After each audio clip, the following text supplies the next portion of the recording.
Encounter NUS ప్రజా సంక్షేమమే అంతిమ లక్ష్యం. Welcome to the crime counter news India channel. ఆశ్రమం ఇచ్చారు, బంధువులకు అప్పగించారు. తప్పిపోయిన మహిళకు అండగా ఇబ్రహీంపట్నం ట్రాఫిక్ సిబ్బంది.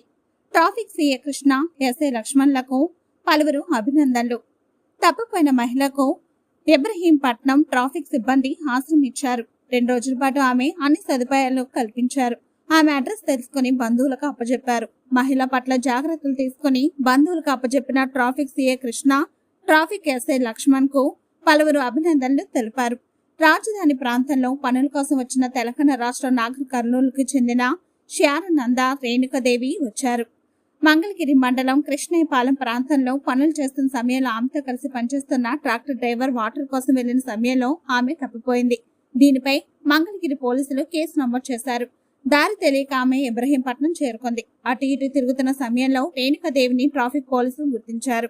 తప్పిపోయినట్లు ఆమె చెప్పడంతో traffic CI Krishna, SI Laxman ఆమెకు ఆశ్రమం ఇచ్చారు. ఆమెకు అన్ని సౌకర్యాలు కల్పించారు. బంధువుల వివరాలు తెలుసుకుని వారికి సమాచారం ఇచ్చారు. బుధవారం సాయంత్రం బంధువులు రావడంతో రేణుకదేవిని తన భర్త బంధువులకు అప్పచెప్పారు. ట్రాఫిక్ సిఐ కృష్ణ, ఎస్ఐ లక్ష్మణ్లకు బంధువులు, కుటుంబ సభ్యులు, స్థానికులు అభినందనలు తెలిపారు.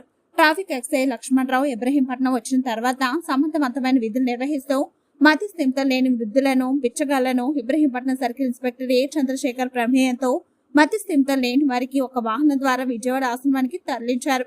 ట్రాఫిక్ ఎస్ఐ సమర్థవంతంగా విధులు నిర్వహిస్తున్నారని పలువురు పెద్దలు, ప్రజాప్రతినిధులు, స్థానికులు అభినందించారు.